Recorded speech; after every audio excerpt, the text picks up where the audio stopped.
Fez frio essa noite, hein?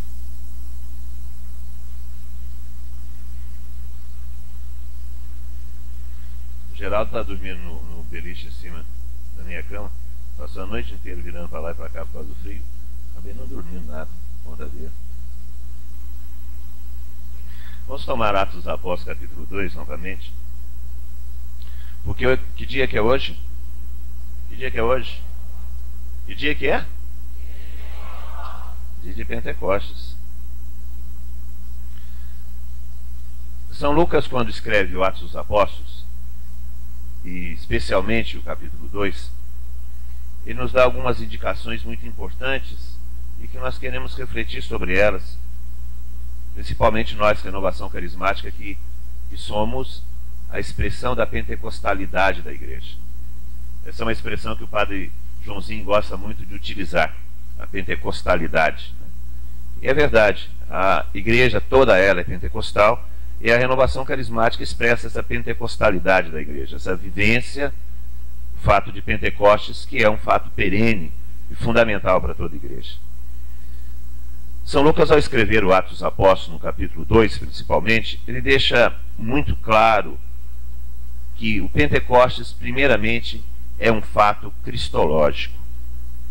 Nós temos uma certa tendência, muitas vezes, a isolar ou separar a vinda do Espírito Santo do fato de Jesus Cristo, como se fosse uma coisa independente. O Espírito Santo por si viria, batizaria todo aquele povo, a igreja começaria o seu trabalho, a sua missão de evangelizar. Não, o Espírito Santo está ligado, a vinda do Espírito Santo está ligada diretamente ao fato de Jesus Cristo. Por isso, mais do que um fato do Espírito Santo, o Pentecostes é um fato cristológico, é um fato de Jesus Cristo. Vejam bem que aí no Atos, no capítulo 2, no versículo 33, nós vemos São Pedro proclamar essa verdade. Quando São Pedro diz: exaltado assim pela direita de Deus, ele, Jesus Cristo, recebeu do Pai o Espírito Santo prometido e o derramou, como estáis vendo e ouvindo. Ele, Jesus Cristo, exaltado à direita do Pai, e nós sabemos que ele foi exaltado à direita do Pai a partir de toda a sua trajetória, todo o seu itinerário de vida, encarnação, morte, paixão, morte e ressurreição e glorificação. Aí sim, ele toma o Espírito Santo prometido e dá o Espírito Santo prometido. Portanto, o Pentecostes, a vinda do Espírito Santo a todos nós, é fundamentalmente um fato cristológico ligado a Jesus Cristo. Sem Jesus Cristo não existe o derramamento do Espírito Santo. Sem Jesus Cristo não existe Pentecostes. Sem Jesus Cristo não existe batismo no Espírito Santo, porque é Jesus Cristo que batiza no Espírito Santo. É Jesus Cristo, vamos dizer assim, ele é o dono do Espírito Santo e é ele que dá o Espírito Santo. Portanto, o Pentecostes é profundamente cristológico, é profundamente um fato de Jesus Cristo. Por que nós estamos afirmando isso? Porque nós temos que perceber que a renovação carismática, como expressão da pentecostalidade da igreja, como expressão do Pentecostes, a renovação carismática também deve ser profundamente cristológica, deve ser profundamente centrada em Jesus Cristo. Eu me recordo, no começo da renovação carismática, eu participo da renovação carismática desde os idos de 1971, finalzinho de 71, começo de 72, já faz um bocado de tempo. Eu me lembro que o grande lema da renovação carismática, no começo da renovação carismática, era: Jesus Cristo é o Senhor. Inclusive, naquele símbolo que é a logomarca da renovação carismática, aquela cruz que tem um Espírito Santo um pouco disfarçado, vinha escrito embaixo: Jesus é o Senhor. Havia uma preocupação muito grande da renovação carismática em centralizar realmente toda a sua ação, todo o seu empenho nesse fato: Jesus é o Senhor, porque o fato de Pentecostes é um fato cristológico. É Jesus que batiza no Espírito Santo. E nós não podemos perder essa referência. E nós temos visto, no correr desses anos todos da renovação carismática, que várias práticas foram sendo introduzidas na renovação carismática e desfocando o Pentecostes desse fato Jesus Cristo é o Senhor. Desse fato cristológico, dessa centralização da vinda do Espírito Santo na pessoa de Jesus Cristo. Pela pessoa de Jesus Cristo, por Jesus Cristo ser exaltado à direita do Pai. Várias práticas foram sendo introduzidas. Práticas piedosas, é verdade. Práticas que são de religião, é verdade. Mas desfocam, colocam fora do centro esse fato. O Pentecostes é de Jesus Cristo. O batismo no Espírito Santo é Jesus que realiza. Portanto, a renovação tem que ser profundamente cristológica, profundamente centralizada em Jesus Cristo. Nós temos visto, por exemplo, grupos de oração que dão muito mais referência a Nossa Senhora do que Jesus Cristo. Eu não estou falando contra a Nossa Senhora, por favor. Por favor. Não estou falando que ela não tem um lugar fundamental na renovação carismática de maneira nenhuma. Ela está no centro do cenáculo. Mas também ela foi batizada no Espírito Santo pelo Senhor. Ela também foi batizada pelo Senhor. Há necessidade de não perdermos esse rumo, porque senão nós perdemos o batismo no Espírito Santo. Se nós perdemos essa noção de que o fato central do batismo no Espírito Santo, do Pentecostes, é a exaltação de Jesus Cristo, é Ele que toma o Espírito Santo, é Ele que dá o Espírito Santo. Se nós perdemos essa noção, desfocarmos disso, nós também perdemos o Pentecostes, nós também perdemos o batismo no Espírito Santo. E vejam, muitas vezes, outras práticas devocionais dentro de grupos de oração que valorizam muitas outras coisas e um pouco menos, Jesus Cristo. Se tornam grupos piedosos, mas não grupos carismáticos. Grupos que têm uma vida piedosa, que têm uma oração piedosa, mas não são grupos carismáticos, que manifestam o Pentecostes, a vinda do Espírito Santo, as línguas de fogo, os carismas, as transformações de vida. São Lucas deixa isso muito certo para nós. Tanto que no capítulo 1, logo antes do Pentecostes, nós vemos aí Jesus Cristo mesmo falando, lá no versículo 8, recebereis uma força, a força do Espírito Santo, que Ele vai enviar. Que virá sobre vós e sereis então minhas testemunhas. Minhas testemunhas. É o Espírito Santo que Ele promete, que virá dele. É o próprio Espírito de Cristo que vem, batiza aqueles homens e aquelas mulheres, e eles serão testemunhas dele, Jesus Cristo. Portanto, todo o fato da vinda do Espírito Santo é um fato profundamente cristológico. Nós não podemos perder essa referência, não podemos desfocar por nada, por melhor que seja, por melhor devoção que seja, por melhor prática que seja, não podemos desfocar de Jesus Cristo.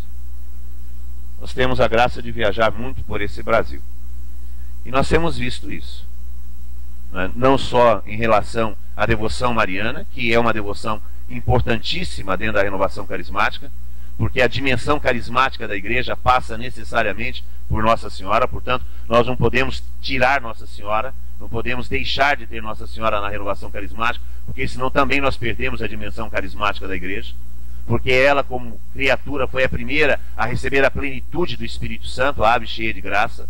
Portanto, nós podemos dizer que o Espírito Santo começou a se acostumar com a humanidade, na humanidade de Nossa Senhora, para depois se acostumar com a humanidade de Jesus Cristo, para se acostumar com a nossa humanidade. Foi em Nossa Senhora que isso começou a acontecer.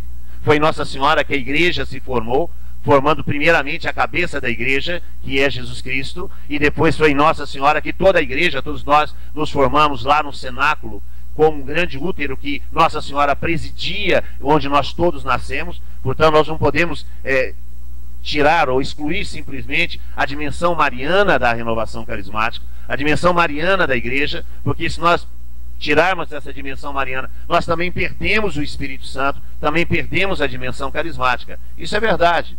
Por isso Nossa Senhora tem um lugar muito importante na vida da igreja, muito importante na vida da renovação carismática, muito importante na vida do fiel, tem um lugar muito importante, mas o fato de Pentecostes é um fato cristológico. Portanto, nós temos que focar naquele que batiza no Espírito Santo. E quem batiza no Espírito Santo é Jesus Cristo. Quem batiza no Espírito Santo é aquele que morreu e ressuscitou e foi glorificado. E esse é Jesus Cristo. Nós não podemos desfocar disso daí. Se os grupos de oração perderem essa noção, se os grupos de oração perderem esse foco, serão grupos muito agitados, mas não terão batismo no Espírito Santo. Muitas vezes o foco de nosso grupo de oração é o ministério de música. E muitas vezes nós escutamos isso. Ah, é impossível ter um bom grupo de oração porque nós não temos um bom ministério de música. O foco não é o ministério de música.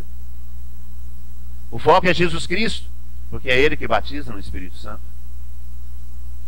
E muitas vezes o que nós vemos em nossos grupos de oração são verdadeiros shows de bandas, onde o povo assiste, mas não participa, onde se canta muito, onde se agita muito, mas o foco não é Jesus Cristo. Então não há batismo no Espírito Santo, e nós começamos a confundir batismo no Espírito Santo, Pentecostes pessoal, com agitação. O grupo ontem estava muito bom, porque o povo estava cantando muito e muito animado, mas houve batismo no Espírito Santo mesmo? Muitas vezes o foco está no nosso serviço, no que eu vou conduzir, como eu vou conduzir, de que jeito que eu vou conduzir, o que eu vou fazer, com o que eu vou deixar de fazer, e o foco não está em Jesus Cristo. E se nós perdemos essa noção cristocêntrica, nós também perdemos o batismo no Espírito Santo. Algumas vezes eu penso que a renovação carismática está cada vez mais jovem, e é verdade, graças a Deus, a renovação carismática está cada vez mais jovem, porque nós os velhos não estamos aguentando mais, não temos mais preparo físico para participar dos grupos de oração. Porque é tanta aeróbica de Jesus Cristo que sai do grupo de oração muitas vezes assim um pouco mais magros, um pouco mais leves, né, um pouco mais em forma, mas não saímos batizados no Espírito Santo não. Porque perdemos o foco de Jesus Cristo. Isso é fundamental para nós compreendermos a própria renovação carismática, o fato de Pentecostes. Não é o serviço, não é a banda, não é a pregação, não é o serviço de condução, não é o serviço de acolhimento. Esses são serviços para centralizar em Jesus Cristo, porque ao assumir Jesus Cristo como Senhor de nossa vida, o Espírito Santo vem. Porque já vem antes. Porque nós só podemos proclamar que Jesus é o Senhor se for movido pelo Espírito Santo. Portanto, já vem antes, para que a gente possa assumir Jesus como Senhor. E na medida em que nós colocamos essa centralidade em nossa vida, de nossa atividade, nosso grupo de oração, na medida que nós colocamos Jesus no centro disso tudo, acontece o Pentecostes. Isso São Lucas deixa muito claro. O fato de Pentecostes é um fato cristológico, centrado em Jesus Cristo. É Jesus Cristo que batiza no Espírito Santo. Isso era uma coisa que nós, no começo da renovação carismática, falávamos muito. É Jesus que batiza no Espírito Santo. Fala para o seu irmão isso.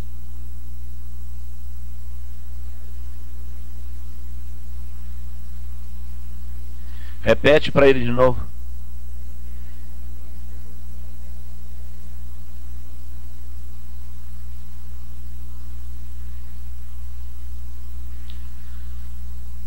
Portanto, toda a dinâmica da ação da renovação carismática deve ser essa: centrar em Jesus Cristo.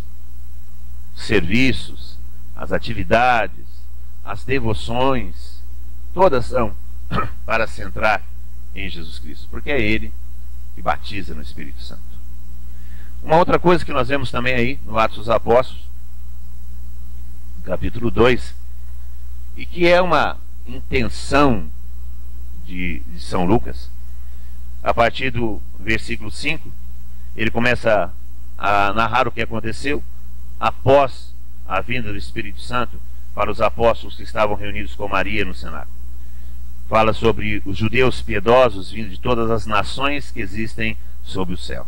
Lá no versículo 5, ora, em Jerusalém residiam judeus piedosos vindo de todas as nações que existem sob o céu. São Lucas começa a falar que esse fato de Pentecostes é um fato que é destinado a todas as nações. Não é para aqueles só que estavam ali no cenáculo. Não era só um fato para aqueles que estavam ali, residiam em Jerusalém naquele tempo, mas para todos, de todas as nações. É isso que ele quer dizer quando diz: residiam piedosos, judeus piedosos vindo de todas as nações que existem sobre o céu. E depois para frente, ele começa a falar, lá no versículo 9, partos, médios, elamitas, habitantes da Mesopotâmia, da Judéia, da Capadócia, do Ponto, da Ásia, da Frígia, da Panfilha, do Egito, da Líbia, sirenaicos de Roma, todos judeus prosélitos, cretentes e árabes. E ele cita então todos os povos conhecidos ali daquela região, da bacia ali da Mesopotâmia, no Crescente Fértil, todos aqueles povos e mais os conhecidos da bacia mediterrânea, porque era um mundo conhecido naquela época por eles, para falar o quê? Que esse fato é um fato destinado a todas as nações. Não é algo que acontece só com aqueles homens que estavam ali no cenáculo, mas para todas as nações. Portanto, o batismo no Espírito Santo é para todos. É para todos. Sejam eles prosélitos, ou sejam eles católicos, batizados ou cristãos, ou sejam eles não prosélitos, ou seja, pagãos. O batismo do Espírito Santo também é para os pagãos. Ele é fundamental para começar a vida da fé. É fundamental para começar o caminho da santificação. E não como resultado final de um processo de conversão. E não como resultado final de um processo de santificação. Mas como começo, como semente, como início de um caminho de santidade, de um caminho de conversão. Porque é para todas as nações indistintamente, sejam elas prosélitas ou sejam pagãs, como São Lucas coloca aí. Isso é importante também para nós, Renovação Carismática. Nós que expressamos essa pentecostalidade da igreja, nós temos que compreender isso, que o batismo no Espírito Santo não é uma carteirinha, não é um diploma que se recebe ao final de um curso que a pessoa é obrigada a fazer para receber, de maneira nenhuma. O batismo no Espírito Santo é uma graça dada a todos e que deve ser derramada a todos indistintamente para começar uma vida de fé. Nós começamos, nesses anos de prática de renovação carismática, nós começamos a adotar algumas atitudes muito estranhas em relação a isso que nós estamos refletindo no Atos dos Apóstolos. Nós vemos muitas vezes que as pessoas vão para o grupo de oração, aí no grupo de oração são convidados a fazer um seminário de vida no Espírito, aí começam a fazer o seminário de vida no Espírito para serem batizadas no Espírito Santo. Aí começar a primeira semana, a segunda semana, terceira semana, na quarta semana começa a falar sobre o Espírito Santo, aí fala sobre as exigências do batismo no Espírito Santo. É necessário você perdoar os seus inimigos, é necessário você amar aqueles que não gostam de você, é necessário isso, é preciso isso, é preciso isso. E depois que você cumpriu todas essas prescrições, aí se você sobreviver, você será batizado no Espírito Santo.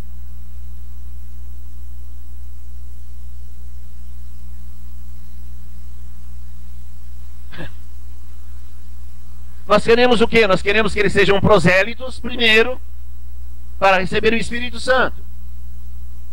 Nós temos uma prática semelhante a de São Pedro, que acabou brigando com São Paulo por conta disso. Nós queremos circuncidar primeiro para depois dar o Espírito Santo. Nós queremos fazer primeiro que se cumpra a lei para depois dar o Espírito Santo. Na realidade, o batismo no Espírito Santo é para todos. A pessoa que é convidada a fazer o seminário de vida no Espírito, ela não é convidada a fazer o seminário de vida no Espírito, do grupo de oração, para ser batizada no Espírito Santo, mas para compreender o que aconteceu com ela no grupo de oração. Isso sim. Porque o batismo no Espírito Santo deve acontecer no grupo de oração. E não no seminário. Também no seminário. E não na experiência de oração, também na experiência de oração, mas no grupo de oração. Quando eu fui fazer a experiência de oração com o Padre Haroldo Padre Haroldo, Padre Salles, irmã Tarsila, né? O Padre Haroldo tinha a mania de colocar o óculos assim na testa e depois ficar procurando o óculos, não sabia onde o óculos estava. Onde está meu óculos? Onde está meu óculos? Eu tinha passado por um movimento de jovens, um encontro de juventude, e foi no encontro de juventude que aconteceu a minha conversão. Eu não entendi muito o que tinha acontecido comigo. Aí quando eu fui fazer a experiência de oração com o Padre Haroldo, aí eu entendi, aquilo que aconteceu comigo é isso que ele está explicando aqui. Então, que legal. Então vamos começar a caminhar melhor assim. Mas não foi uma novidade para mim, mas foi uma explicação de um fato que tinha acontecido em minha vida e que eu não sabia explicar. É claro que muitos outros acabam sendo batizados mesmo ali no seminário, ali na experiência de oração, mas o lugar onde eles devem ser batizados é lá no grupo de oração. Porque é lá que se encontra o povo, é lá que se encontra essa multidão, veja, essa multidão semelhante a que está aqui, não é? Partos, medos, elamitas, cidadãos da Capadócia, da Mesopotâmia, árabes, cretenses, essa turma toda. E nós vamos falar no grupo de oração, temos lá, no grupo de oração, nós temos as prostitutas, nós temos os drogados, nós temos os macumbeiros, nós temos os espíritas. Ou nós fazemos acepção dessas pessoas nos nossos grupos de oração? Não podemos. Não podemos, porque grupo de oração é aberto. Se existe uma coisa aberta na igreja, é o grupo de oração. Entra todo mundo, inclusive a gente. Não é? Aliás, quando eu cheguei aqui, falaram que isso aqui, essa casa aqui de retiro, era um antigo hospital, né, de loucos, né? Eu falei assim, então nós estamos no lugar certo. Nós estamos no lugar certo, né? Dom Murilo Krieger, arcebispo de Maringá, diz que nós, na renovação carismática, nem todo mundo é louco, mas todos os loucos estão na renovação carismática. Isso é verdade, né? Então o grupo de oração é aberto. A renovação carismática é uma grande porta aberta na igreja hoje. Nós acolhemos a todos. Nós acolhemos aqueles que muitas vezes não se encontram ou não encontram seus lugares em outras expressões da igreja. Nós acolhemos aqueles que muitas vezes não encontram seus lugares na pastoral, não encontram seus lugares em outros movimentos, vêm todos para a renovação carismática. Aqueles que muitas vezes têm dificuldade de relacionamento em outros movimentos, vêm todos para a renovação carismática. Vêm aqueles equilibrados e vêm também os desequilibrados. E nós recolhemos todos na renovação carismática, é verdade. Não é verdade? A quantidade de nego doido que tem dentro da renovação, graças a Deus, não é? Os mais louquinhos principalmente se concentram na Secretaria Rafael. Esses são os mais louquinhos. Os mais rebeldes estão na Secretaria Marcos, né? Os mais, assim, agitadão estão na Secretaria Davi, né? Então a gente já sabe mais ou menos as diversas tribos que se formam, né, dentro da renovação. As velhinhas se concentram na Secretaria Moisés, né?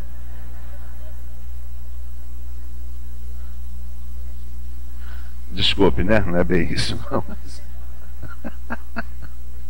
os pregadores, isso é uma casta à parte, né? Isso é uma casta à parte, né? São as diversas tribos da renovação. Então, a renovação é aberta. O grupo de oração é uma expressão dessa porta aberta. Portanto, no grupo de oração, nós devemos esperar no grupo de oração pessoas assim. Pessoas de outras religiões, pessoas de outras denominações, pessoas de outras visões de fé, pessoas desesperadas, pessoas que vão à busca de emprego, pessoas que estão fugindo, muitas vezes, de problemas de casa, esposas que não aguentam mais aquele maridão gordo deitado lá no sofá, roncando que nem um doido, assistindo um pouco de futebol, porque não consegue assistir o tempo inteiro, né? Assistindo aí, sofrendo por causa do Corinthians e companhia limitada, essas coisas todas, né? Porque nós carismáticos, né, nós temos um time certo, que é o time do Senhor, santos, né? Sede santos porque eu sou santo, não é isso? Sede santos porque eu sou santo, é isso. Então vai lá muitas vezes no grupo de oração, aquela senhora que tem problema em casa, ou marido desempregado, ou... Esse povo que está lá no grupo de oração é isso que Lucas descreve aqui. E a eles também é dado o batismo no Espírito Santo. Portanto, o batismo no Espírito Santo não é um diploma, não é uma graça que é conquistada a partir do nosso esforço, não é. É uma graça. E se é graça, é dado de graça. E já foi conquistada essa graça por Jesus Cristo na cruz, porque é Ele que batiza no Espírito Santo. Portanto, o batismo no Espírito Santo é para todos que estão no grupo de oração ali, mas não estão preparados, não estão prontos, não. Mas como aconteceu na casa de Cornélio. Porque aqui, no fato de Pentecostes, nós temos um outro Pentecostes, muito semelhante a esse primeiro, que acontece lá no capítulo 10 do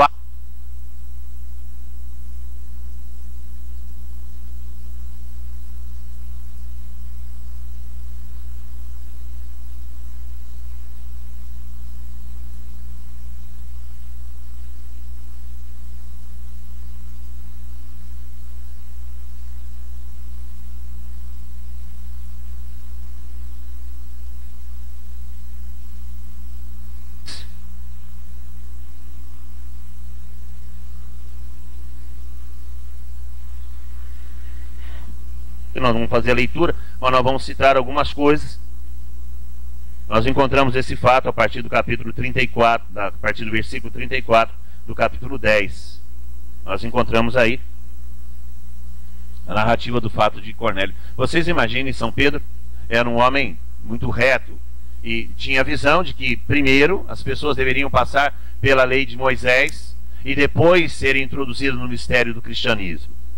Então ele imaginava que os pagãos todos eram impuros e foi necessário que o Senhor quebrasse essa visão dele, quebrasse essa maneira dele pensar com aquela visão daqueles animais naquele lençol e que ele é obrigado a comer os lençóis impuros, os animais impuros. E aí ele é levado à casa de Cornélio, que também teve uma visão que Pedro estaria ali por perto e mandou buscar Pedro naquela casa, e ele vai pregar na casa de Cornélio. Eu imagino que São Pedro tenha chegado na casa de Cornélio imaginando encontrar ali uma meia dúzia, uns 4 ou 5, Cornélio mais a sua família, mais algumas pessoas só, mas chega lá, a casa está entupida de gente, né? E São Pedro começa a falar para aqueles pagãos, e tanto que a comunidade de Jerusalém depois vai cobrar de São Pedro: o que é esse negócio aí, São Pedro? Você vai falar lá com os pagãos? Você vai lá pregar para os pagãos? E Pedro foi obrigado a justificar o que ele foi fazer na casa de Cornélio, e foi obrigado a contar que na casa de Cornélio havia acontecido com eles o que havia acontecido com eles lá no cenáculo. Então aí nós vamos encontrar todo esse fato, e aí lá no versículo 44, capítulo 10, Pedro ainda estava expondo esses acontecimentos quando o Espírito Santo caiu sobre todos os que tinham escutado a palavra. Houve um espanto entre os crentes circuncisos que acompanhavam Pedro. O dom do Espírito Santo era agora derramado até sobre as nações pagãs. O Espírito Santo era dado até para os pagãos. Depois de serem batizados, o Espírito Santo é que foram batizados sacramentalmente. Depois que receberam o Espírito Santo é que foram batizados no sacramento, introduzidos na igreja. Porque o Espírito Santo foi derramado. O Espírito Santo não ficou esperando São Pedro acabar de explicar as verdades da fé para aqueles pagãos, para transformar aqueles pagãos em prosélitos, em crentes, e depois de serem crentes, aí sim serem batizados no Espírito Santo. O Espírito Santo não esperou. Eu tenho a impressão que o Espírito Santo estava lá presidindo aquela assembleia na casa de Cornélio, olhando assim, São Pedro começando a pregar, e o Espírito Santo falando assim: ô São Pedro, adianta esse negócio aí, vamos lá, vamos lá, vamos lá. Aí eu falei assim: eu não vou ter paciência não, e já pumba. E já veio sobre os pagãos e batizou todos, porque é uma graça para todos. O batismo do Espírito Santo é uma graça para todos. Não podemos fazer exceção das pessoas. Não podemos escolher o momento, mas temos que oferecer a todo momento a graça do batismo no Espírito Santo. Por isso, o batismo no Espírito Santo é para o grupo de oração, onde estão pessoas desesperadas, onde estão pessoas de outra denominação, onde estão pessoas de outra expressão de fé, onde estão descrentes, ateus, pessoas de pecado, pessoas que vivem no pecado. É para eles que é o batismo no Espírito Santo, porque é princípio de vida. Não é sinal de santidade, mas é para a santificação. Não é o sinal da santidade pronta, mas é para começar a santificação dessas pessoas. Como é que nós vamos conseguir perdoar os nossos inimigos se não for pela força do Espírito Santo? Como é que nós vamos falar bem daqueles que falam mal da gente, se não for pela força do Espírito Santo? Como é que nós vamos abençoar aqueles que amaldiçoam a gente, se não for pela força do Espírito Santo? Como é que nós vamos oferecer a face esquerda a quem nos bate na direita, se não for pela força do Espírito Santo? Como é que nós vamos acreditar realmente no futuro, diante de tantas essas dificuldades de desemprego e de falta de dinheiro, se não for pela força do Espírito Santo? Como é que nós vamos acreditar na salvação de nossos filhos, quando muitas vezes nós vemos nossos filhos e nossas filhas aí perdidos nesse mundo doido aí, se não for pela força do Espírito Santo? Então, por que ficar aguardando a possibilidade de fazer um seminário de vida no Espírito, a possibilidade de fazer uma experiência de oração, para levar essas pessoas ao batismo no Espírito Santo? Para que ficar retendo em nossas mãos uma graça que foi dada para todos indistintamente, prosélitos ou pagãos, crentes ou descrentes? A graça foi dada para todos, por isso ela deve acontecer no grupo de oração. No grupo de oração. Aí você pode me perguntar, mas como é que vai acontecer no grupo de oração? Eu não sei, eu só sei que tem que acontecer no grupo de oração. Ah, então nós temos que impor as mãos sobre as pessoas no grupo de oração para que eles sejam batizados no Espírito Santo? Se for necessário, sim, imporremos as mãos das pessoas para serem batizadas no Espírito Santo no grupo de oração. Ah, mas aqui na nossa diocese não pode. Não impõe as mãos, mas reza o batismo do Espírito Santo da mesma maneira. Ah, mas se impor as mãos, não vou ficar contaminado naquele que é macumbeiro e vou ficar contaminado porque eu coloquei a mão nele. Ora, o que está dentro de mim é muito mais forte do que está fora de mim. Não existe esse tipo de contaminação. Na realidade, isso é uma das superstições carismáticas que entraram dentro da renovação carismática. Não é o que está fora da gente que é sujo, é o que está dentro da gente que nos torna sujo. Portanto, não somos contaminados porque tocamos em alguém que foi no terreiro de macumba ou porque colocamos a mão na cabeça de um pai de santo. Não é isso que nos contamina, não. Os que nos contamina é a nossa soberba, o nosso orgulho, o nosso pecado, a nossa mentira, a nossa inveja. Isso é que nos contamina. A nossa falta de empenho nas coisas de Deus, a nossa preguiça espiritual, a nossa falta de formação. Isso nos contamina. Não é rezar para o macumbeiro, não é colocar a mão num drogado. Isso não contamina, porque está fora de mim. O que está dentro de mim é muito mais forte. E quem mora em mim é Deus. Portanto, não tem problema não. Não tem problema não. Então, rezar pelas pessoas no grupo de oração, eu não sei como vai ser. Eu sei que no grupo de oração é o lugar do batismo no Espírito Santo. Porque o batismo no Espírito Santo é para todos. É para todos. E é isso que São Lucas nos ensina aí no Atos dos Apóstolos. O lugar de batismo no Espírito Santo é no grupo de oração. Você pode falar isso também para o seu irmão aí. O lugar de batismo no Espírito Santo é no grupo de oração. É lá, principalmente lá.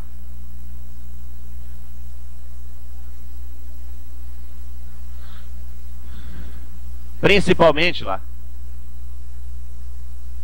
Não só lá, mas principalmente lá. Todas as coisas no grupo de oração. Todos os serviços no grupo de oração. Do acolhimento, a animação, passando pela pregação, pela oração de cura, pelo ministério de música, pela intercessão, desde o acolhimento até a animação. Todos esses serviços existem só para isso, para levar as pessoas ao batismo no Espírito Santo. Só para isso. Porque esse é o sentido do grupo de oração. O grupo de oração expressa o que a renovação carismática é. E a renovação carismática expressa a pentecostalidade da igreja. Portanto, o grupo de oração deve ser um dia de Pentecostes. Deve acontecer no grupo de oração o que aconteceu no Pentecostes, com aqueles homens e com aquelas mulheres. E depois, com aqueles que se reuniram ali, que eram pessoas de todos os lugares que existem debaixo da terra. Todas as nações da terra, como São Lucas coloca. Uma outra coisa que nós vemos aí no Atos dos Apóstolos. São Lucas coloca duas coisas importantes em relação ao Espírito Santo dado em Pentecostes. Fala que o Espírito Santo é o construtor da unidade. E fala que o Espírito Santo é o Espírito da profecia. São duas coisas que São Lucas coloca muito claro quando narra o fato de Pentecostes. Porque o Espírito Santo é o construtor da unidade. A unidade é o grande desejo que existe no coração de Jesus Cristo. Nós sabemos que lá no capítulo 17 do Evangelho de João, nós vamos encontrar aí a oração sacerdotal de Jesus Cristo.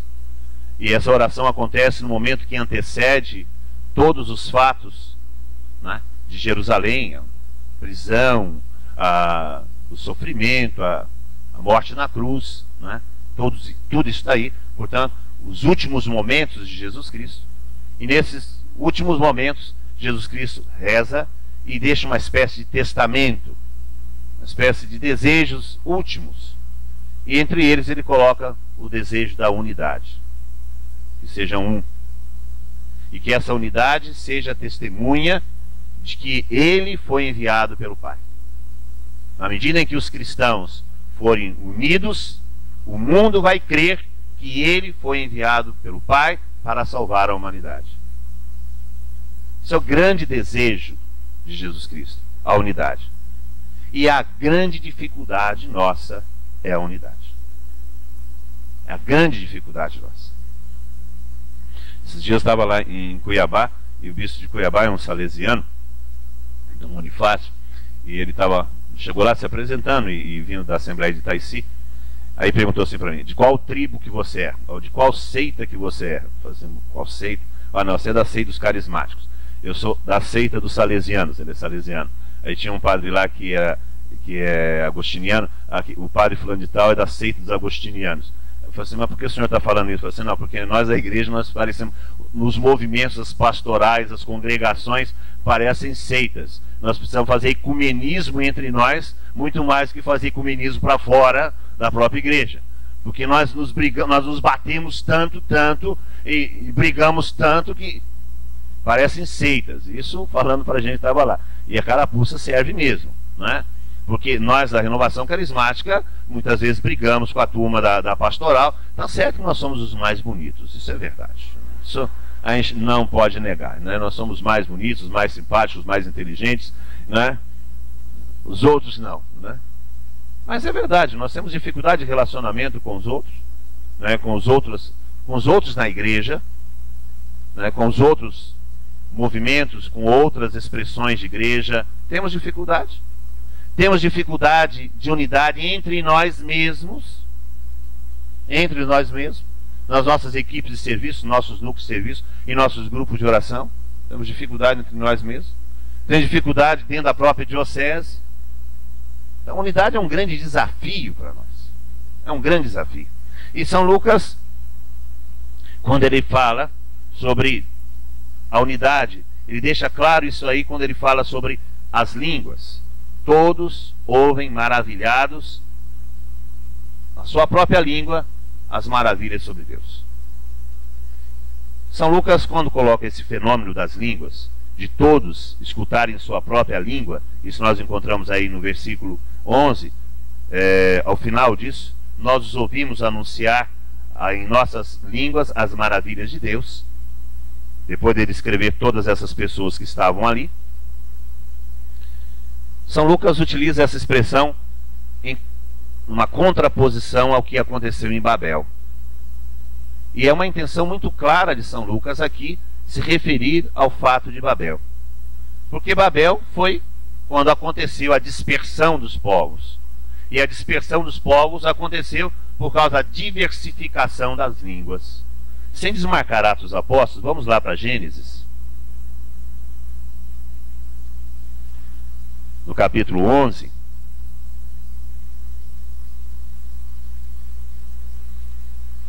Diz assim, na minha tradução: vamos, desçamos e confundamos a língua deles, que não se entendam mais entre si. Dali o Senhor os dispersou sobre toda a superfície da terra, e eles cessaram de construir a cidade. A dispersão dos povos, a desunião, a multiplicação dos povos sobre toda a face da terra se deu por causa da multiplicação das línguas. A dispersão aconteceu por causa da multiplicação das línguas. E porque as línguas foram multiplicadas, eles não se entendiam mais entre si, e porque não se entendiam mais entre si, a torre deixou de ser construída, a cidade deixou de ser construída.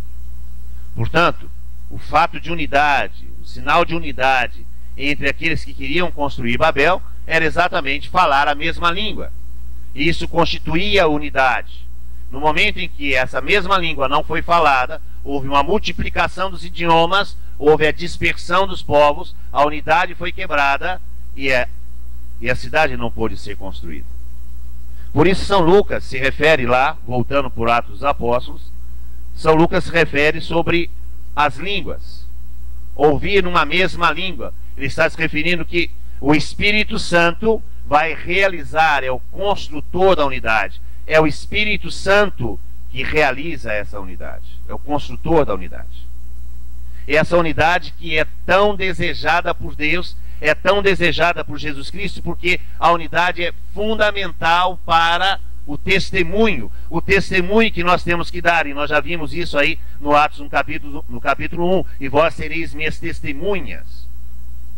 A unidade que é fundamental para testemunhar que Jesus Cristo é o Salvador, que ele foi enviado pelo Pai para a salvação de todos os homens. Sem essa unidade, esse testemunho é quase inviável, é quase impossível. Por isso o Espírito Santo é dado para ajuntar as línguas, ou seja, é dado para realizar a unidade, para que a unidade seja possível e dessa maneira o testemunho seja possível e as pessoas creiam realmente que Jesus Cristo é o Senhor, que Jesus Cristo é o Salvador. Por isso o Espírito Santo é o Espírito da unidade. E é mesmo, porque é o Espírito da comunhão do Pai e do Filho. O Pai ama o Filho ama o Pai, e desse amor é a pessoa esse amor é a pessoa do Espírito Santo.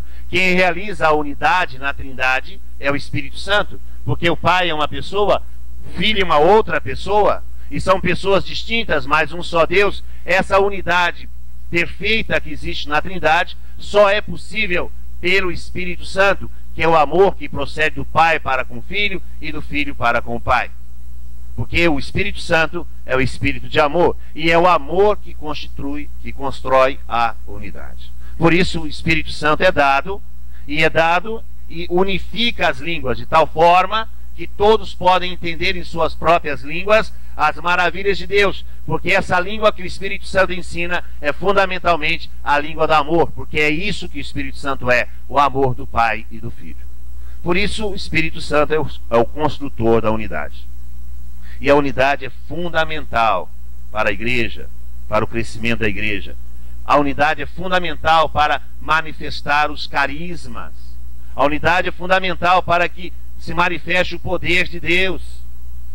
E muitas vezes nós perguntamos: por que será que no meu grupo de oração, por que será que meu núcleo de serviço, por que será que não acontecem manifestações carismáticas, por que será que não acontecem curas, por que não acontece ressurreição dos mortos, por que os leprosos não são limpos, por que os cegos não veem, por que os surdos não ouvem, por que os paralíticos não andam, por que esses sinais não acontecem mais? Será que esses sinais só deveriam acontecer no começo da era cristã, e que esses sinais só eram para aquele começo onde o evangelho era muito difícil, onde a pregação era muito difícil, só para aquele começo? Hoje em dia não é necessário mais essas coisas? É claro que hoje em dia esses sinais são necessários, porque a palavra de Deus não passa.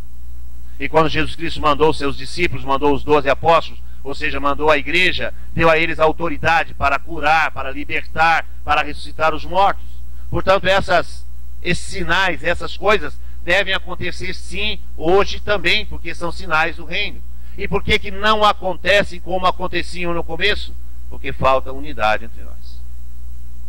Porque falta unidade entre nós. Entre nós, os cristãos, de um modo geral. Para falar de todas as denominações de igrejas cristãs que existem. Falta unidade entre nós, católicos. Para falar das diversas brigas e separações e rachas que existem mesmo dentro da igreja. Falta unidade entre nós, renovação carismática. Para falar das diversas tendências e alas e vertentes da renovação carismática. E falta unidade entre nós, núcleo de serviço do grupo de oração. onde existem as disputas, as brigas, as invejas, as maledicências. Por isso esses sinais não acontecem. E não acontecem esses sinais, o testemunho é dado, e as pessoas não creem que Jesus Cristo ressuscitou e é o nosso Salvador. São Paulo fala que existem 3 grandes problemas para a unidade. 3 grandes problemas. Ou 3 grandes inimigos que atrapalham a construção da unidade. Primeiro é a maledicência. Maledicência é língua grande. Falar mal dos outros. Nós entendemos muitas vezes que falar mal dos outros é falar mentira a respeito dos outros. Isso não é maledicência, isso é calúnia. Além de ser pecado, é crime. Pode ser preso por conta disso. Além de ser pecado. Então as pessoas muitas vezes falam assim: não, mas eu só estou falando a verdade. Isso não quer dizer que você não é maledicente. Muitas vezes quer dizer que você é maledicente. Porque, mas não estou falando mentira a respeito da pessoa. Mas não, se falar mentira não é maledicência. Falar mentira é calúnia, já é outro problema. Maledicência é mesmo aquele negócio: mas fulano de tal, hein, como é que ele é mal-humorado, né? Isso numa hora que você quer dar uma alfinetada no sujeito, né? Você não falou nada mais que a verdade, ele é mal-humorado mesmo. Mas você não precisa falar isso para ninguém, você sabe, o outro também provavelmente vai saber. Então, fica por aí mesmo, para quê? Né? Para quê? Mas na realidade você quer falar que ele é mal-humorado porque você também é mal-humorado. Então você quer se justificar com o outro aquilo que você é.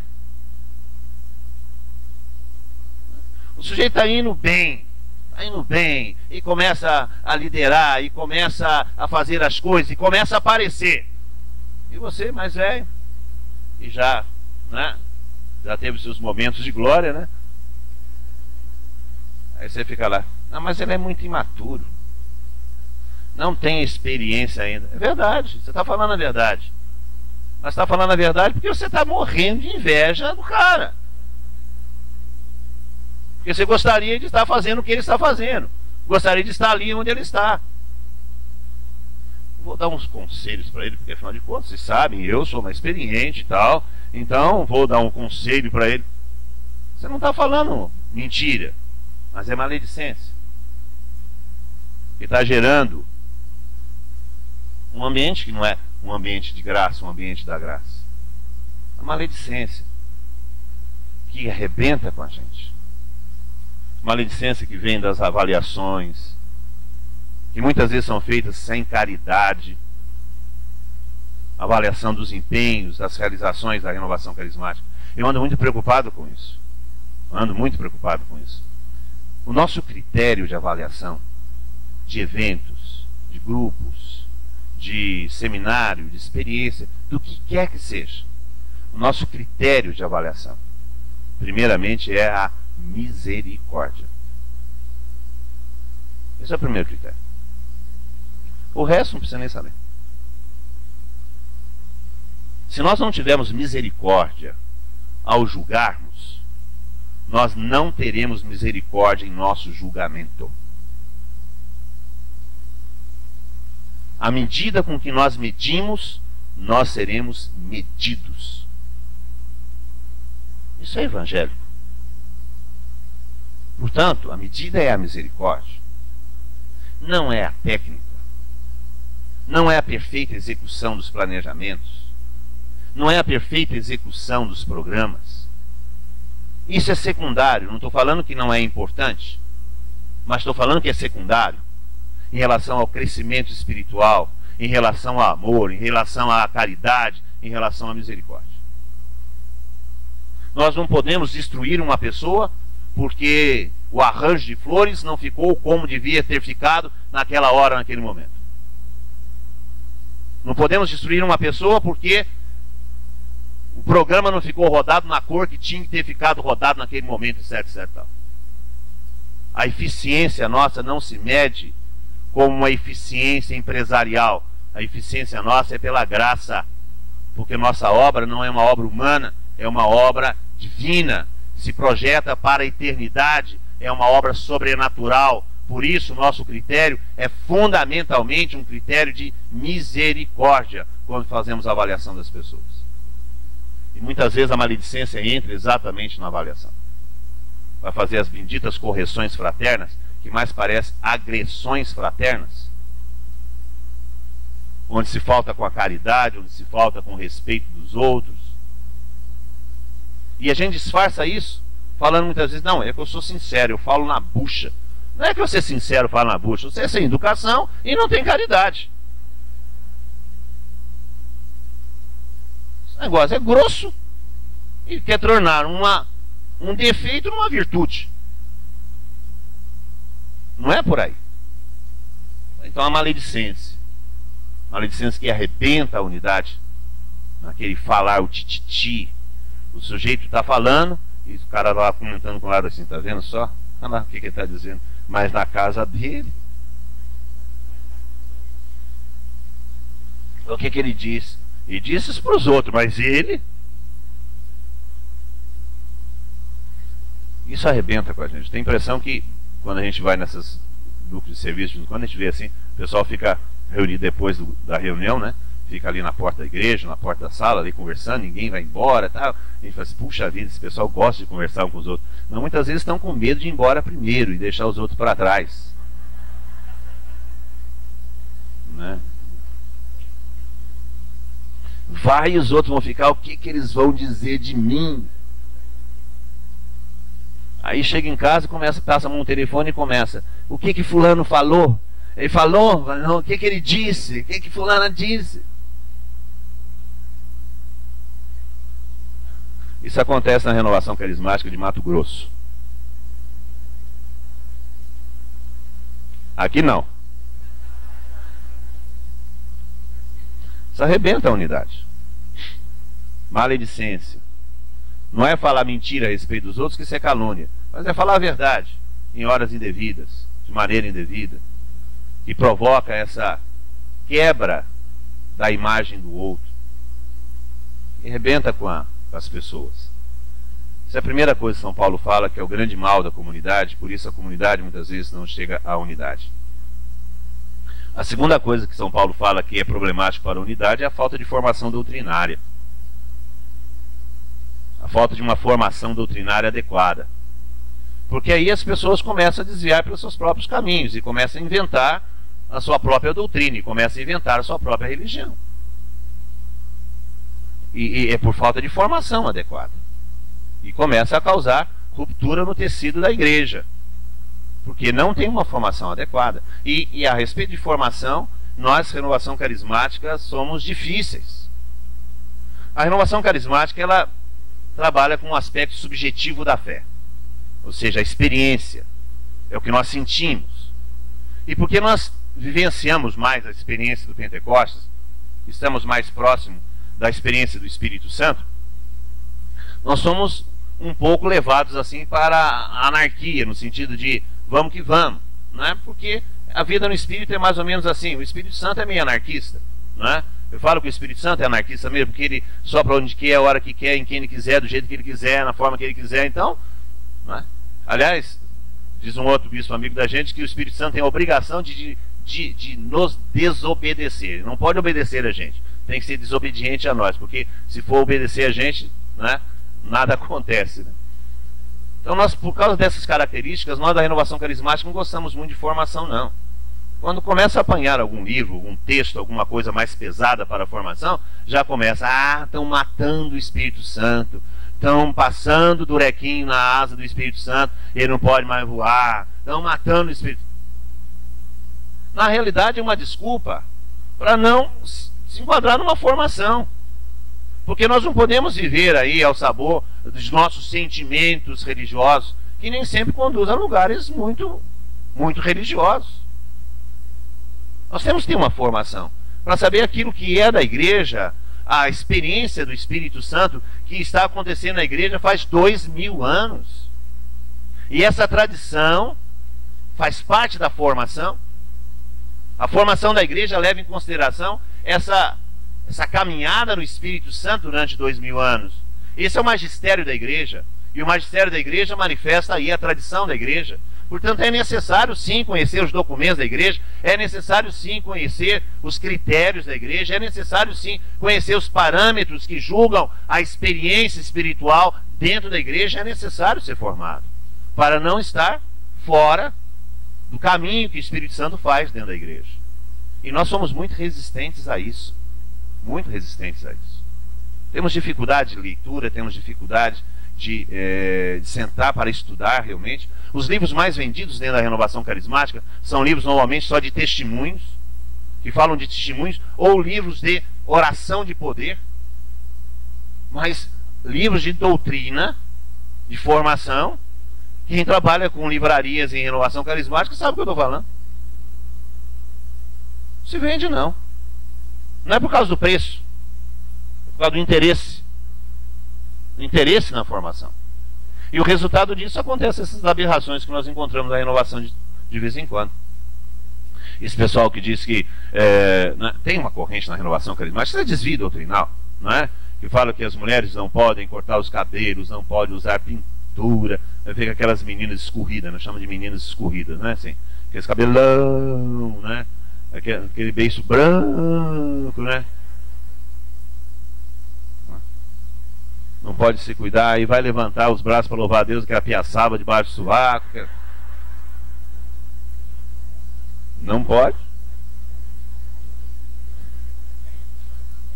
E fala que é isso, né? Entra para entrar dentro da igreja, tira o sapato, porque o lugar da igreja é o lugar santo, só pode andar descalço e tal, porque é o lugar santo. É lugar santo. Mas falta de informação, aí fica na periferia da renovação carismática. Porque naquilo que é externo da renovação carismática. Aí o importante então é usar um tal, o importante é não usar brinco, o importante é não fazer isso, o importante é não fazer aquilo. Aí cai num rigorismo violento de prática religiosa, mais violento que os puritanos de Calvino, muitas vezes.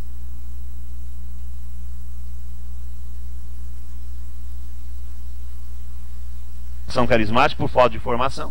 E passa a julgar os demais. E passa a julgar os demais. Né? Fulano de tal, toma a cervejinha dele, onde já se viu, porque tal não pode, pau, aí vem com todas aquelas citações do Velho e do Novo Testamento, a respeito, não vos embriagueis com vinho e pau. Aí eu fico lá pensando, meu Deus do céu, mas Jesus Cristo, o primeiro milagre dele foi fazer vinho na boda de Caná. Como é que fica esse negócio?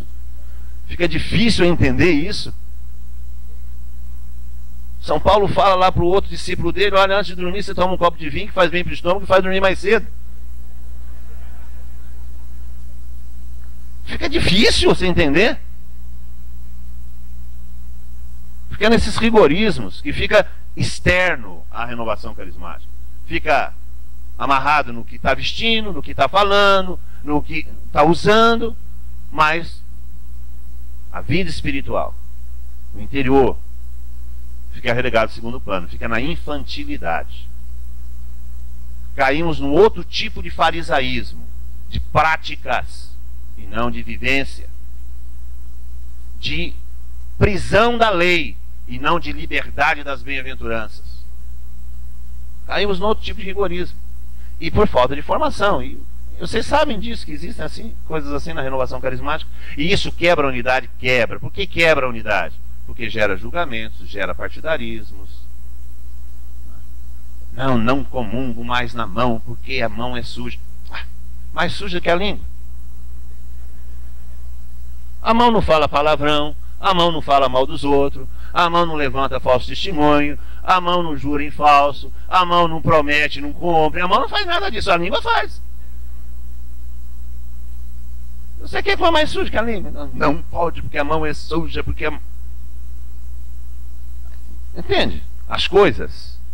E isso vai quebrando, porque eu não comungo na mão, só na boca, porque eu sou puro. Eu sou. A unidade já. Se eu sou assim, os demais não são assim, estão excluídos. É o outro, que deve ser para mim razão de amor, e não deve ser razão de julgamento, mas de amor. Então falta de formação doutrinária. E uma terceira coisa que São Paulo fala, que é muito contra a unidade também. E ao mesmo tempo é fundamental para a construção da igreja, que são os ministérios. Nós chamamos na renovação carismática os ministérios de secretarias. Nós colocamos o nome de secretarias na Ofensiva Nacional por conta que na época da Ofensiva Nacional os bispos nos pediram que evitássemos a palavra ministério para não confundir com o ministério ordenado. Agora, nessa última reunião da CNBB, foi publicado um documento sobre o ministério dos leigos e leigas na igreja, e aí voltando novamente o direito de usar a palavra ministério para os serviços, né? Mas agora já as secretarias já foram organizadas com o nome de secretarias e vamos continuar chamando de secretarias. Então as secretarias são os ministérios. Os ministérios são necessários, porque é preciso organizar o serviço para que a igreja possa servir melhor. É necessário. Portanto, é necessário organizar sim a Secretaria Davi, Secretaria Marcos, Secretaria Lucas, Secretaria... Dizem que a Secretaria Lucas é uma dissidência da Secretaria Marcos.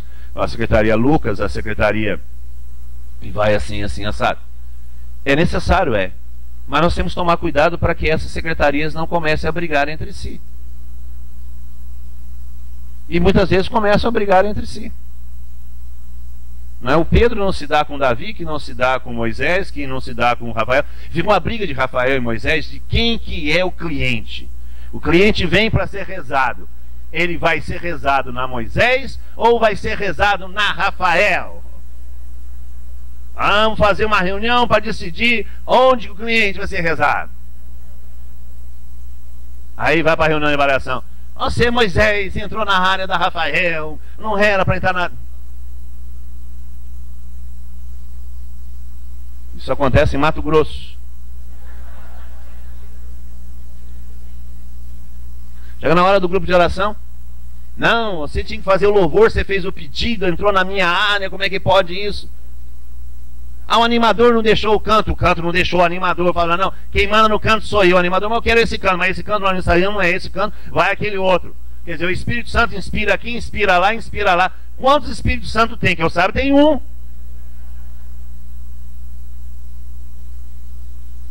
Então, nós temos essa dificuldade na medida que nós começamos a organizar os ministérios. E nós temos que entender que os ministérios são complementares, um complementa o outro. São membros de um mesmo corpo. O corpo é formado por pé, por braço, por todos os membros. E os membros isoladamente não formam o corpo, mas junto formam o corpo. Mas a mão é mão, o pé é pé e assim por diante. Mas são complementares à função dos outros. E os ministérios são complementares. E nós temos que entender essa complementariedade. Não quer dizer que o Davi não possa rezar para cura e libertação. Claro que pode, se precisar deve. Vocês já pensaram? Um grupão de oração está lá, aparece uma pessoa que lá também encapetada e precisa ser libertada no grupo de oração, porque isso deve acontecer no grupo de oração. E nós não devemos assustar quando isso acontece em grupo de oração, não.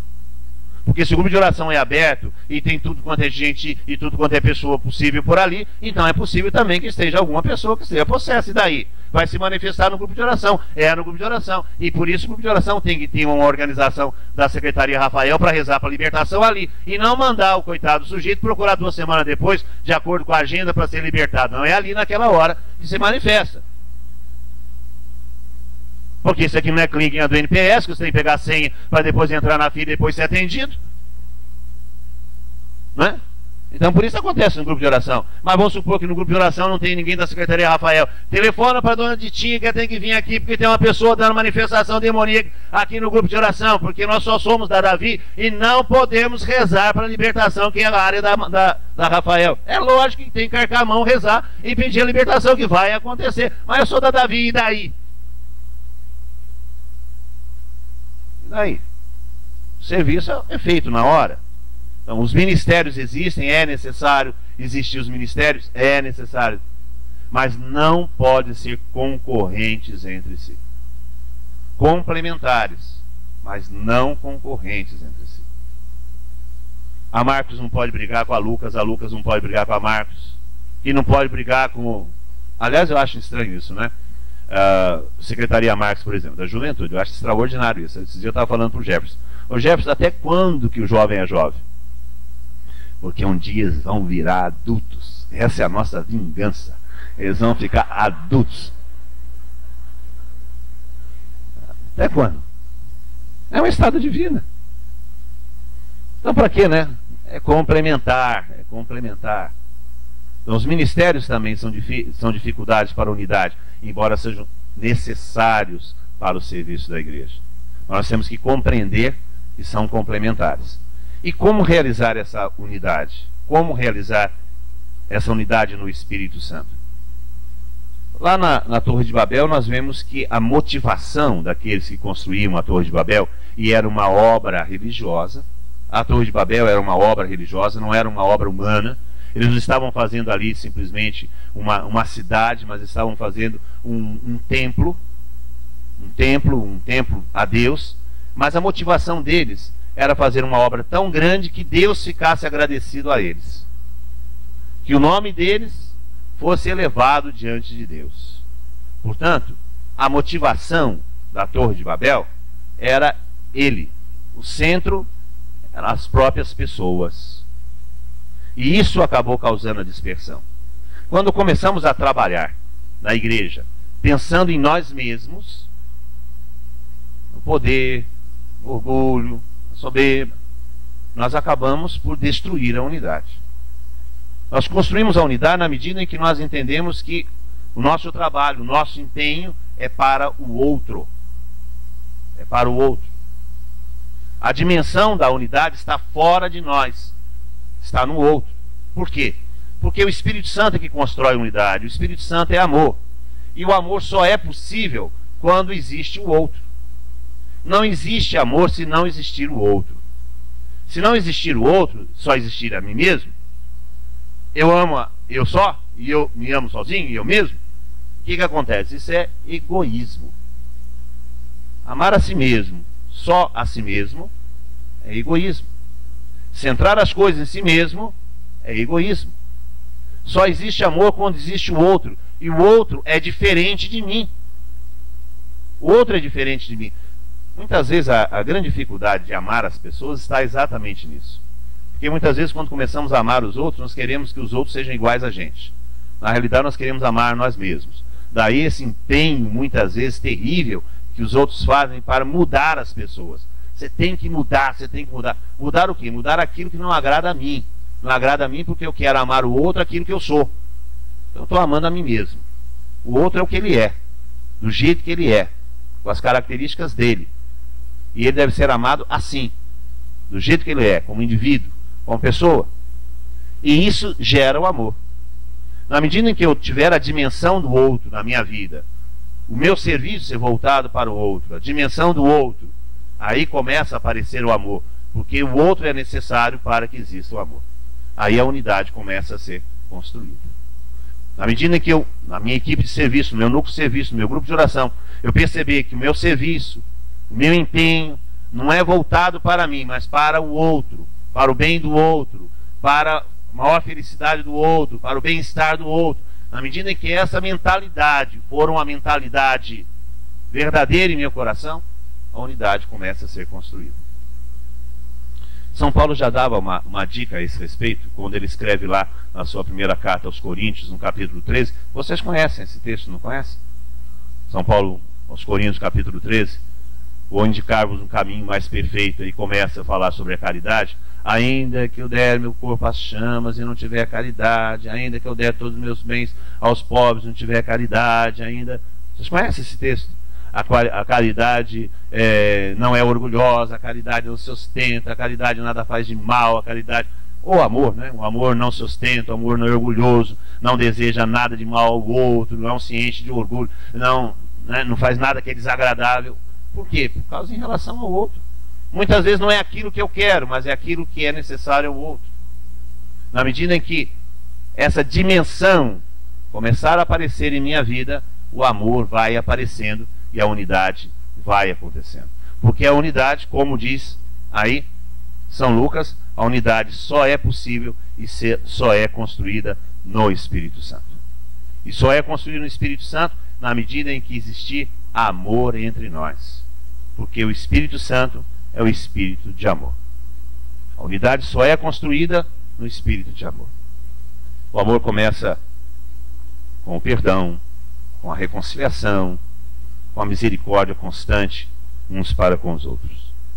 Esse é o primeiro grande sinal do Espírito que é dado em Pentecostes. O Espírito da unidade, o Espírito da profecia. O Espírito da profecia nós vamos refletir depois. Agora nós estamos refletindo só sobre o Espírito da unidade. O grande esforço nosso da renovação carismática atualmente é buscar a unidade entre nós. É buscar a unidade entre os ministérios, buscar a unidade nas equipes, buscar a unidade entre as lideranças. Uma unidade que é diferente de uniformidade, uma unidade que respeita as diferenças. É uma unidade na diversidade. A igreja é o lugar onde os diferentes se encontram. A igreja é o lugar onde os diferentes se encontram. Portanto, nós temos que entender que os outros são diferentes de cada um de nós.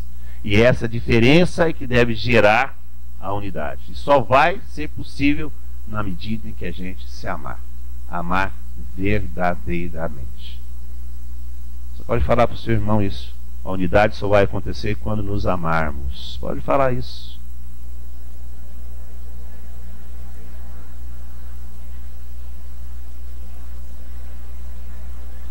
Nos amou. São Paulo diz isso, que nosso amor seja sem fingimento. Vamos pedir isso. Vamos pedir isso. Vamos ficar de pé e vamos pedir isso. Vamos pedir ao Senhor que nos ensine a buscar a unidade que é fruto do amor. Vamos falar isso ao Senhor. Senhor, nós queremos amar verdadeiramente uns aos outros, Senhor. Pedimos, Senhor, perdão. Nós pedimos, Senhor, perdão, porque quantas vezes nós impedimos, Senhor, nós atrapalhamos a Tua graça acontecer. Nós pedimos perdão, Senhor, por todas as vezes que nós causamos desunião dentro de nossas equipes de serviço, Senhor, falando mal, Senhor. Quantas vezes que nós provocamos o poder do Senhor para acontecer o Espírito. Manda teu Espírito para transformar meu coração. Às vezes no meu peito, às vezes no meu peito bate um vai dizendo isso mesmo, coração Senhor, é verdade. de pedra.